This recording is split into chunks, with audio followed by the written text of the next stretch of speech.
The Chinese government expects that once implemented, this can be achieved within 3 years, based upon what they've been able to achieve in China, which is effectively to build the equivalent of the entire existing rail system we have in Thailand that took us about 60 years to build in about 3 years' time. I don't see why they shouldn't be able to do it. So if there's going to be any delay, I would expect you could reasonably expect it will be at our end rather than theirs. But we're committed towards this. It actually is a significant step in the right direction, because if you know the way our transport system works, the biggest hindrance to development of our rail system has always been the State Railway of Thailand itself. And the fact that we'll be able to build these two lines without using the SRT is almost well, it's not necessarily a sufficient condition, but it's a necessary condition of success. And so we are now quite optimistic that we'll be able to succeed. On his other effort, which is to secure an understanding of the fact that China should look to us as a provider of food security for China, there is enormous potential.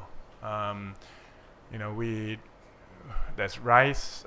There's also an ongoing attempt to proper dialogue with Vietnam to make sure that we don't necessarily unnecessarily challenge each other as rice exporters. Dialogue with Indonesia along the same line with regards to rubber. Dialogue with Malaysia with regards to palm. There is a lot that can be achieved with greater regional cooperation, and it is very much what we're working towards. So that's about it, really. I think I should leave it there. Essentially, these are the plans that by the time we leave, we want to have some clear process as to how we move towards achieving these goals, not least so that there's a level of confidence that regardless of potential political change, there is a plan which is both sensible and is one that can be paid for, that investors and the Thai population in general can depend upon. Thank you. Thank you very much. As always, we have a microphone at the back. We'd ask you to keep your questions, no long statements, please. I'm sure there's a lot of people who would like to get something in. So there's a microphone right there. As you line up, I'll ask Korn a question here. Your estimate, as you mentioned, of GDP growth this year is quite well below a lot of the investment houses and even the central bank. What is your best case scenario for growth this year? Pre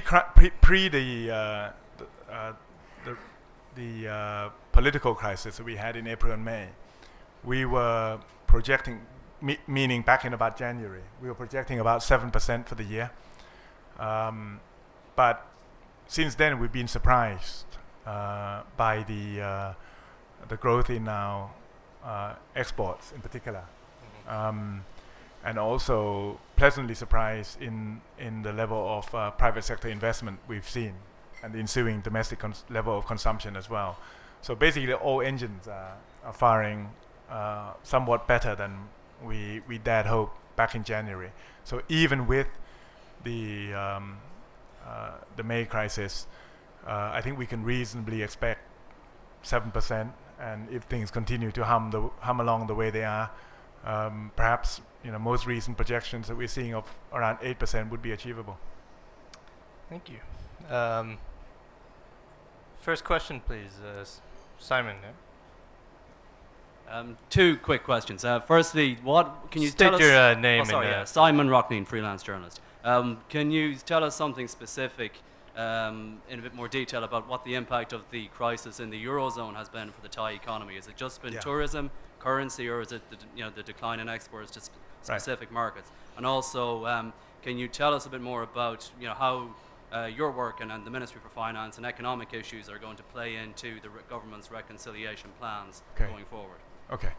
On the first one regarding Europe, Europe is a very important market for our products, but it's about it's less than a third now, closer to about 12% of our total exports, and that's the whole of Europe. The Eurozone problems have been very much focused on the smaller states with minimal impact on our business. So direct impact in terms of drop-off in demands hasn't yet been seen, but if there is a drag on the Eurozone in particular, especially given the noise that we are seeing about a shift towards fiscal prudency on the part of numerous governments, in particularly the United Kingdom, then there might be an impact. But the weaker sterling and the weaker euro will almost certainly have an impact on spending power of Europeans, and there will be an impact therefore on the tourism sector. I would suspect, at least at the margin. There's almost 1 million Britons who visit us every year, large number of Scandinavians, as you all know, and so on and so forth. So it's not good news for us. But so far, the greater level of demand than originally anticipated from Asian partners has somewhat absorbed any weakness in the Eurozone. Now, with regards to reconciliation, I personally believe it's not all about money, but a lot of it is to do with that. And there is a sense of opportunity and access that I think we must be able to convey to those who feel disenfranchised, which is why we do take our policies related to cost of living, debt elevation, and income guarantees very seriously, and I think we need to properly communicate with those who don't feel that this government is for them, that, like it or not, this government is willing to do all it can to help improve their economic well-being. So I think it is important, and as in politics, the truth is that perception counts, and I think if we were to face the sad truth, in spite of my belief that we've done, as I said, at least as much, if not more, than most other governments to help the poor, the perception very much remains that we are not the government of the poor. And unless we can address that, it will be problematic for us. Greg Lowe, a club member. The policies that you've talked about, reducing debt, increasing access to education, are all very good, very sound. But you also talked about the need to put money in people's pockets. Some economists, like Dr. Supawat Saichur, who spoke at the club recently, said developing tertiary education, developing workers' skills so that people can earn higher salaries, pushing Thailand up the value chain, is a key way of doing that. But you can't do that without liberalising the Foreign Business Act, which is an issue that you didn't touch on when you were talking about improving Thailand's competitiveness. So, in two parts: one, how can you increase skills now so people can earn more money? And two, what's your view on the Foreign Business Act and how it should be adjusted? Okay. Actually, I did refer to it, but in a somewhat oblique manner. I said that we need to adjust our mindset with regards to how we approach attracting greater number of tourists and greater investment into our country. And I talked about, for example, going into partnership essentially with service providers in our partnership countries like Korea or Japan or China.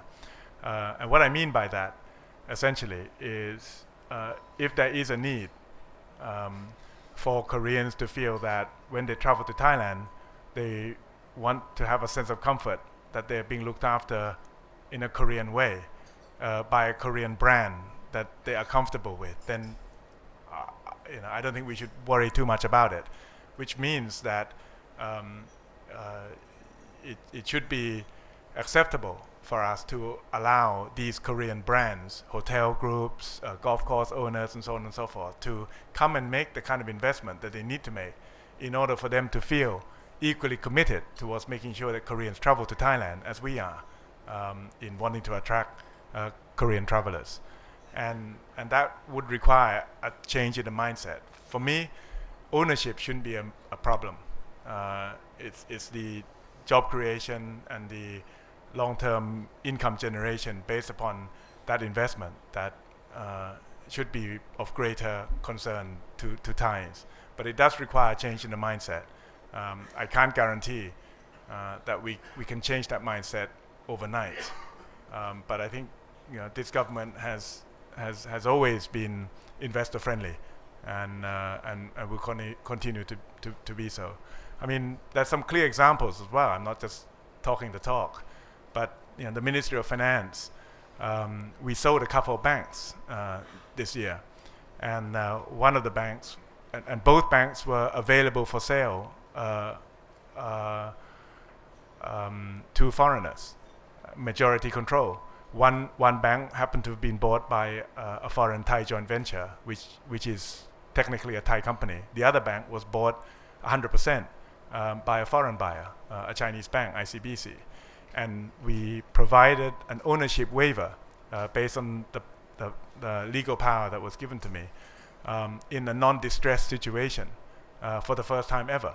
So I think that's a signal of the fact that we are less and less concerned about ownership and more about making sure that the technical skills are transferred here, the jobs are created here, taxes are paid here, and competition is enhanced as a result of foreign entrants. But to come back on that, I mean, overall, do you personally believe that Thailand's competitiveness would increase to the benefit of most Thais through liberalising sections of the Foreign Business Act? Definitely. Particularly on the services. Definitely. Services industry. So are you pushing for that? I mean, that's probably as dangerous as trying to impose greater land tax. So let's leave that for the second term. But if I could just follow up quickly, though, you talk about changing the mindset. Whose mindset do you need to change? And are you talking about a blanket increase in ownership, or just ad hoc approvals on specific projects? Politics can be a drag, and I give you a real life example of what you're seeing in the newspapers today. Thai International makes what apparently is a perfectly rational investment as a joint venture in a low-cost airline in order to help compete with Thai Air Asia, which has been encroaching on Thai International's traditional business. The joint venture partner is Tiger Air, which I believe is a joint venture itself between Singapore Airlines and Ryanair, and has this very well-known investor called Temasek as a significant share owner. So all of a sudden, this government is being asked, I thought you hated Temasek. Why is a state enterprise going to joint venture with a Temasek-owned company? And it's one of these completely emotional and in many ways irrational, even though understandable question that we still have to answer.